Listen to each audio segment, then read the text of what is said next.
अस्सलाम वालेकुम नाजरीन, प्रोग्राम जमहूरी आवाज के साथ मैं हूं आपका मेजबान गाजी शाही। और आज हमारे साथ मौजूद एक ऐसी शख्सियत हैं जिन्होंने न सिर्फ पाकिस्तानी सियासत, अक़लीती हकूक और कौमी खिदमत के हर मैदान अपनी काबिलियत और विजन के साथ अपना नुमाया मुकाम हासिल किया। जी तो नाजरीन, हम बात कर रहे हैं डॉक्टर उमेश कुमार साहब की। डॉक्टर साहब रुकने कौमी असम्बली होने के साथ साथ चेयरमैन कायमा कमेटी बराए शुमारियात भी रह चुके हैं। तो अपने प्रोग्राम का बाकायदा आगाज करते हैं। अस्सलाम वालेकुम सर, सबसे पहले अपने सियासी सफर के बारे में बताइएगा, ये सफर कैसे और कहां से शुरू हुआ? देखिए, मैं एक डॉक्टरी से मेरा लिंक है, पेशा मेरा डॉक्टरी है। मैंने 95 में ग्रेजुएट हुआ Jinnah hospital SMC Sindh medical college से। मेरी पूरी फैमिली, भाई बाप सारे डॉक्टर थे। मगर 99 से लेके 2002 तक, बल्कि 95 से 99 तक मेरी फिलंथ्रोपी एक्टिविटी बाबा की वजह से मेरी बहुत चलती थी। 99 में मुशर्रफ साहब की टीम का मैं हिस्सा बना और 2002 में भी उनका साथ रहा 2007 तक। उसके बाद भी मैं पहले क्यू में रहा था और उसके बाद 2013 से 2018 में PMLN की तरफ से मेंबर नेशनल असेंबली था। 2018 से मैं इमरान खान के साथ PTI में रहा।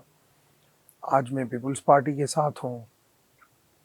आपका ये ज़रूर यहाँ पे क्वेश्चन आएगा कि भाई आप पहले क्यू में रहे और फिर आप नून में रहे, फिर PTI में रहे, फिर पीपल्स पार्टी में रहे, क्यों? देखिए, मैं पैटर्न इन चीफ हूँ पाकिस्तान हिंदू काउंसिल का। नॉन मुस्लिम कम्युनिटी को रिप्रेजेंट करता हूँ पाकिस्तान के अंदर और पाकिस्तान से बाहर दुनिया के अंदर। पाकिस्तान को एज ए सीनियर पॉलिटिशियन है और एक फिलैंथ्रोपिस्ट समझें, एक इंटेलेक्चुअल समझें, एक राइटर समझें, मैं वो रिप्रेजेंट करता हूँ। मैंने काफ़ी रिसर्च है मेरी और इंटरनेशनल मेरी रिसर्च है, ग्लोबल रिसर्च है। रशिया वार के ऊपर मेरी रिसर्च है, अफ़गानिस्तान के ऊपर मेरी रिसर्च है और मैं अपने तजर्बे के मुताबिक, और रिलीजियस मेरी रिसर्च है, मदीना रियासत के ऊपर रिसर्च है, हज़रत इमाम हुसैन के ऊपर रिसर्च है और मैंने भगवद गीता, कुरान शरीफ, बाइबल सारे पढ़े हुए हैं। तो इल्मी भी काफ़ी चीज़ें अपने जहन में रखता हूँ, मगर साथ में मेरा जो एक्सपीरियंस है वो मुझे तजर्बा बताता है कि आज से ये चीज़ें इस डायरेक्शन में जाने वाली है। और वो कुछ तो 2-3-4 मेरे एस्ट्रोलॉजिस्ट हैं जिनसे भी मैं मावरत लेता हूँ, मगर खुद भी अपने तजर्बे से समझता हूँ तो उस तरीके से आगे चलता हूँ। मगर अच्छी बात यह है कि मैं किसी के पास खुद नहीं जाता और लोग को पता है कि मेरी जिसके साथ भी एफिलेशन होती है एक अच्छे कैरेक्टर के साथ, साफ सुथरे पॉलिटिशियन की तरह होती तो है। वो आपकी तरफ खुद आते हैं और वो खुद आते हैं। इवन दूसरी पार्टियों को तो छोड़े, इमरान खान के पास भी मैं कभी बनी गला नहीं गया। इमरान खान इधर ही आया था जहाँ आप मेरा इंटरव्यू कर रहे हैं, जहाँ ही मेरे साथ प्रेस कॉन्फ्रेंस की थी। और मैंने खान के साथ भी जब ज्वाइन कर रहा था तो मुझे कहा कि, मैंने उनको कहा कि मैं रुमाल नहीं पहनूंगा, मैं आपके साथ एफिलेटेड रहूँगा। और मैंने पार्टी रुमाल जो वो पहनाते हैं। जी, मैं 5 साल में कभी वो उनका रुमाल नहीं पहना, एफिलेटेड रहा। और जिसके साथ भी मेरी एक वक्त गुजरा, मुशर्रफ साहब से लेके चौधरी साहब वालों, शुजात वालों के साथ, फिर मियाँ साहब वालों के साथ, चाहे PTI या पीपल्स पार्टी, हमेशा अपने से बड़े का एहतराम किया है।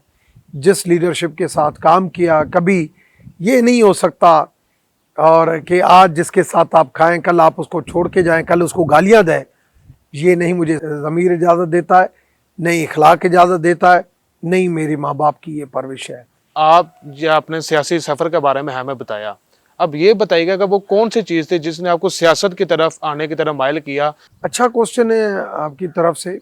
देखिए, मुझे परवेज़ मुशर्रफ साहब का मैसेज मिला कि आपको मैंने देखा है और मुझे मेरे डिपार्टमेंट ने बताया है कि आप एक अच्छे फिलैंथ्रोपिस्ट भी हैं, समझदार भी हैं। जो आपकी तकरीरें मैंने सुनी हैं मुख्तलिफ मौक़े के ऊपर, और मैं समझता हूँ कि आपको एक माइनॉरिटी के लीडर के तौर पर आपको आगे आना चाहिए और आप मेरे साथ काम करें।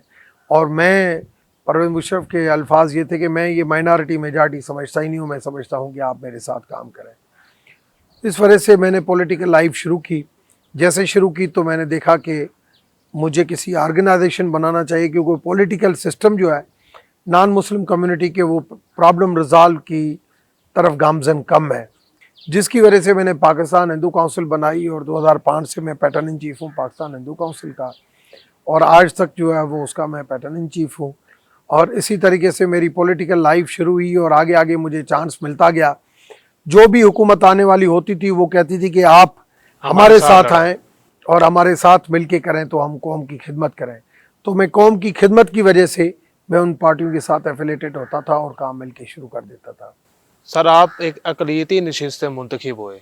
सर इस अक़लियती नशिस्त से अपना जो तजर्बा शेयर कीजिएगा, इलेक्शन में जीतना और इधर तक पहुंचना, ऐवान तक पहुंचना, ये तजर्बा कैसा रहा आपका?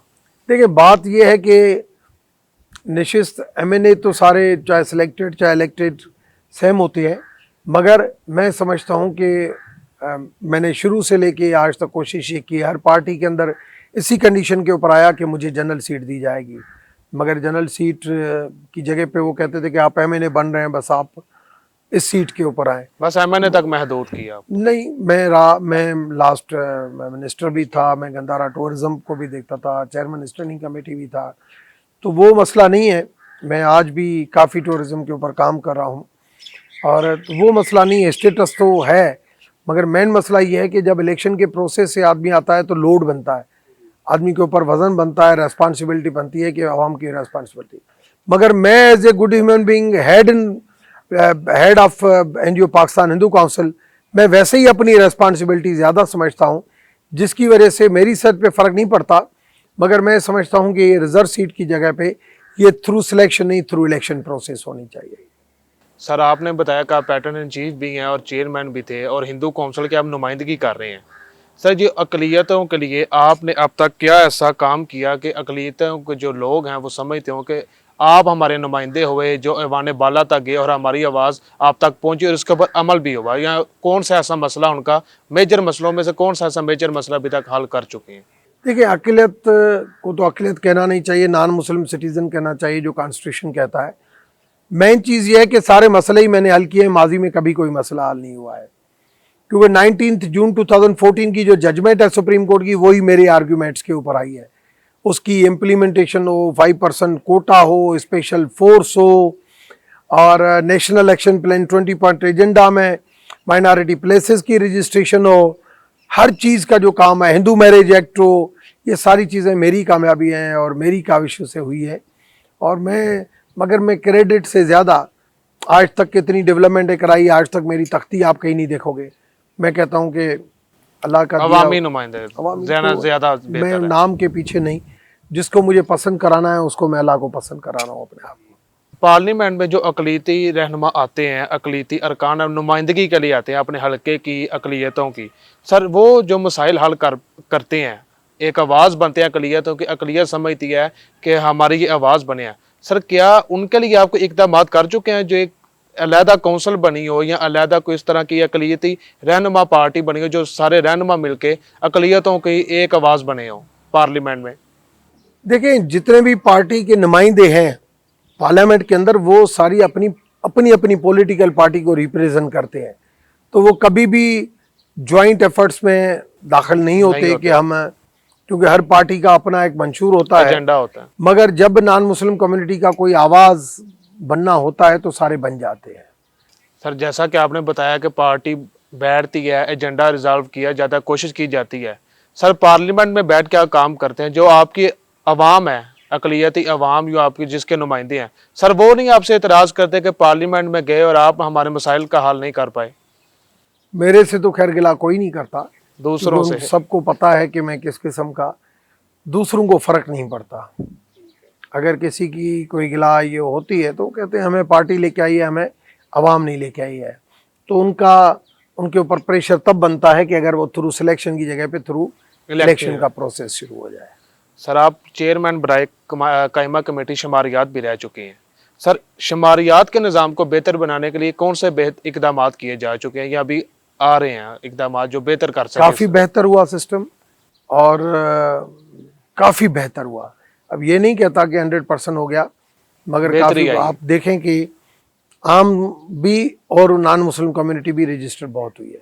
ठीक है सर, आपने मर्दमशुमारी जो की जाती है अकलीती जो आवाम है हमारी, उसके लिए क्या बेनिफिट्स दिए गए हैं मर्दमशुमारी में, या उसके लिए क्या नहीं, तजावीज़ मैंने दी उनको गई हैं? कायल किया कि भाई आप अपनी मर्दमशुमारी जब तक नहीं कराएंगे तब तक आपकी डेटा नहीं आएगी। तो मेरे ख्याल में काफ़ी हद तक ये बेहतरी चीज़ें हो कवर हो चुकी है। चुकी है। सर आप हमें ये बताइएगा कि आप एक अकलीती रहनुमा हैं और पार्लियामेंट में अकलीतों की एक आवाज़ हैं। सर उनको दरपेश अकलीतों को दरपेश मसाइल क्या हैं आजकल, और उन पर काम किस तरह जारी है? देखें, मसाइल कन्वर्जन इशू है, हिंदू मैरिज एक्ट के ऊपर इम्प्लीमेंटेशन इशू है, वर्शिप प्लेसेस की प्रोटेक्शन इशू है, करिकुलम बहुत बड़ा इशू है कि हेट मटेरियल निकाला जाए और मोहब्बत वाला और हमारे जो नॉन मुस्लिम हीरोज़ हैं उसको हाईलाइट किया जाए। ये सारी चीज़ें जो है ना जजमेंट में आ चुकी हैं कि आप जब तक करिकुलम रिवाइज नहीं करेंगे, हीरोज़ को नहीं मानेंगे, तब तक आपका मोहब्बत वाला माहौल नहीं बनेगा। सर अकलीतों के फलाह बहबूद के लिए आपने आइंदा कमीशन क्या रखा हुआ? मैं समझता हूँ टाइमली जो भी काम आते हैं वो सारे मेंबरान की रिस्पॉन्सिबिलिटी है और सारी चीज़ें जो है वो चलती रहती हैं बेहतर तरीके से। सर अकलीतों की जो वर्शिप स्पेसीज हैं उनके लिए एक बड़ा माहौल मसला होता है कि जो वो कहते हैं कि दूसरी जो आबादी है मुस्लिम कम्युनिटी या दूसरी जो है उनकी ये आबादी है, उनकी प्लेसेस ज़्यादा हैं। तो सर हर इलाके में एक या कुछ जगह ऐसी होती है जहाँ उनको दी जाती है कि आप इधर आके अपनी इबादत करें और सारे। सर उनके लिए आपका कोई इकदाम किया गया कि उनकी प्लेसेस को, उनकी जगह को बढ़ाने के लिए? जहाँ जहाँ नॉन मुस्लिम कम्युनिटी है वहाँ पे पहले ही प्लेसेस अवेलेबल है। आज की पोजीशन ये है कि हमारे पास जहाँ पे कम्युनिटी नहीं है वहाँ पे वर्शिप प्लेसेस बंद पड़ी हुई है, जो भी नहीं होनी चाहिए। कम्युनिटी नहीं है। इवेक्यू ट्रस्ट प्रॉपर्टी बोर्ड जो है वो उसके पास 1288 मंदिर 1288 और 530 जो है वो गुरुद्वारे रजिस्टर्ड है। उनमें से सिर्फ 31 फंक्शनल है, बाकी सारे बंद पड़े हुए हैं। वो कहते हैं कम्युनिटी नहीं है, जो इसका गलत जवाब है। मैं समझता हूं कि वर्शिप प्लेसेस की कोई कमी नहीं है। वर्शिप प्लेसेस जो हैं उनको एक्टिवली जो है एक्टिव करना चाहिए।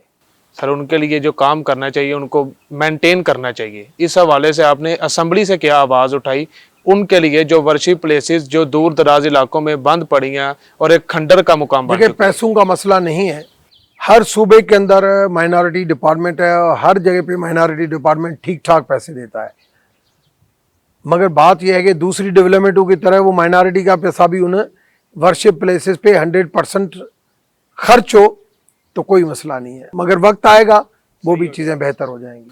सर नौजवान जो हैं ख़ास तौर पर अकलियतों से जिनका ताल्लुक है उनको आपको एक रोल मॉडल देखते हैं असेंबली में, जब आप तकरीर करते हैं, जब आप बैठते हैं तो उनको एक स्पेस मिलती है कि उनकी कम्युनिटी से असेंबली तक मेंबरान पहुंचे हैं और लोग मेंबर बने और वजीर भी बने हैं। सर उनको आप क्या पैगाम देना चाहते हैं? मैं समझता हूँ टीचर और स्टूडेंट के अंदर रेस्पेक्ट का और ईमानदारी का जो वो मॉडल है वो होना चाहिए।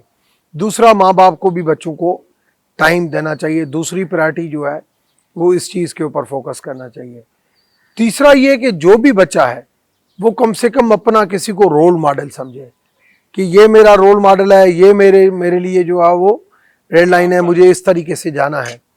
और उसमें काफ़ी लोग मुझे फॉलो करते हैं ज़्यादातर, और मैं समझता हूँ कि ये लोगों को जो है वो थोड़ी जल्दी जितनी आंखों खुलेंगे तो ज़्यादा बेहतर हो जाएगा। सर जो इंटरनेशनल कम्युनिटी है उनको आप क्या पैगाम देना चाहते हैं कि आप एक पाकिस्तान में उनकी रहनुमाई कर रहे हैं और उनके एज अ लीडर हैं पाकिस्तान में, उनको आप क्या पैगाम देना चाह रहे हैं जो इंटरनेशनल कम्युनिटी है आपकी? देखिए, इंटरनेशनल कम्युनिटी को तो मैं ये मैसेज देना चाहता हूँ कि जितना इंटरनेशनल मीडिया के अंदर, सोशल मीडिया, प्रिंट मीडिया के अंदर जितना हाईलाइट किया जाता है कि पाकिस्तान के अंदर नॉन मुस्लिम कम्युनिटी बस तबाहकुन सूरत हाल में, वो बिल्कुल नहीं है।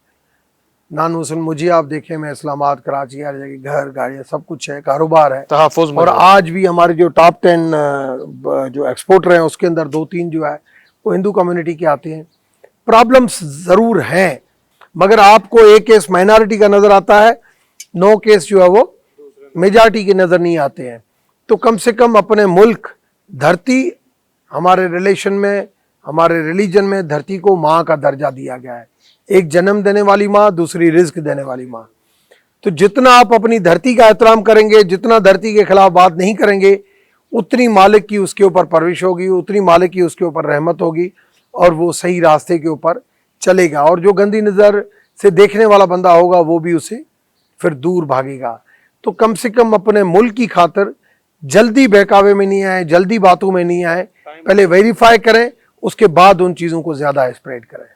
ये जो बिजनेस कम्युनिटी है, अकलियतों के बिजनेस कम्युनिटी, जो लोग इधर बिजनेस कर रहे हैं, उनको आप ऐवान से क्या पैगाम देना चाह रहे हैं? उनको मोटिवेट किस तरह आप कर रहे हैं? मैं समझता हूँ बिजनेस कम्युनिटी जितनी भी है पहले ही मोटिवेटेड है, पहले ही बहुत ज़्यादा बिजनेस कर रही है। कोई बिजनेस कम्युनिटी का बंदा यहाँ से माइग्रेट नहीं हो रहा है। माइग्रेट अगर हो रहे हैं तो किसी ने फेस किया होगा। उसमें अगर आप रेशियो देखोगे कि अगर 5% पॉपुलेशन नॉन मुस्लिम कम्युनिटी के 95% मेजॉरिटी की है तो वही रेशियो होगा, उस रेशियो से आप ऊपर नहीं देखोगे। सर, आखिरी सवाल ये है कि आप जो है बिजनेस कम्युनिटी और जो अकलियतों में सारे लोग शामिल हैं, और दूसरी जो मुस्लिम्स कम्युनिटी, जो इस माशरे, ये माशरा एक है, इसमें कहा गया है, हमारे आइन में भी है, अकलियतों को मुकम्मल तहफ़्फ़ुज़ है। उन सब को एक कैसा पैगाम देना चाह रहे हैं, मोटिवेशन जिसमें आए और वो समझें कि ये जो आवाज़ है ऐवान से आई है और ये एक मजबूत आवाज़ है? मैं मैसेज ये देता हूं कि सारी नॉन मुस्लिम कम्युनिटी को, जो भी चाहे गुरु ग्रंथ साहब का फॉलोअर है, चाहे भगवत गीता का फॉलोअर है, चाहे बाइबल का फॉलोअर है, जितनी भी नॉन मुस्लिम जिस जिस रिलीजन को मानते हैं, धरती को हर मज़हब के अंदर माता का दर्जा दिया गया है, माँ का दर्जा दिया गया है, इसकी हिफाजत। और जो उसकी हिफाजत करे उसके लिए खून के आखिरी कतरे तक यहाँ पे रहे। और जो भी डिसाइडेड होके माँ को छोड़ के इस तरीके से गया है वो कभी भी खुश नहीं हुआ है। मेरे पास बहुत सारे एग्जाम्पल हैं। आप जाएं, कारोबार बाहर करें, आपके बच्चे बाहर जा रहे हैं, आप जाएं, फ्यूचर के लिए हर लोग जाता है, मगर आपको अपनी धरती याद करती है। आप बाहर रहें, भली कमाएं, मगर यहाँ पे आए, लोगों की खिदमत करें। और मुझे आज फख्र है कि मैंने अपने थरपारकर के अंदर एक पूरा सिटी बनाया हुआ है, प्रेम नगर। उस प्रेम नगर के अंदर मैंने पूरा एक मल्टी सेक्टोरियल एक फिलैंथ्रोपिक प्रोजेक्ट बनाया है, जिसके अंदर एसओएस विलेज भी है, स्पेशल चिल्ड्रन होम भी है, ऑर्फन होम भी है, पब्लिक स्कूल भी है, nursing college, medical college, hospital, सारी चीज़ें हैं कि वहाँ पे ऑर्फन्स को, स्पेशल चिल्ड्रन को सपोर्ट करें, धरती का कर्ज उतारें और धरती की यहाँ पे खिदमत करें। और जितने बच्चे बाहर कमाते हैं वो 10% यहाँ पे भेजते हैं। कम से कम ये धरती जिसने यहाँ पे पहुँचाया, हमें इज्जत दी, शान दी, ये जिस्म दिया, ये ताकत दी, ये दिमाग दिया, ये जो ऑर्गेनिक फूड दिया, जिसकी वजह से आज हमारा दिमाग काम करता है, तो कम से कम उसको हक लाल करके जो है वो हमें आगे बढ़ना चाहिए। जी, तो नाज़रीन, ये था हमारा आज का प्रोग्राम, जिसमें डॉक्टर उमेश कुमार साहब हमारे साथ मौजूद थे और वो हमें सारा बता रहे थे कि जिस तरह उन्होंने पार्लियामेंट से, एक ऐवान बाला से, वो अक़लियतों की एक आवाज़ बने हैं और किस तरह उसके ऊपर काम कर रहे हैं। तो इसी के साथ आप हमें दीजिए इजाज़त। इंशाल्लाह अब अगले प्रोग्राम में आपसे होगी मुलाकात।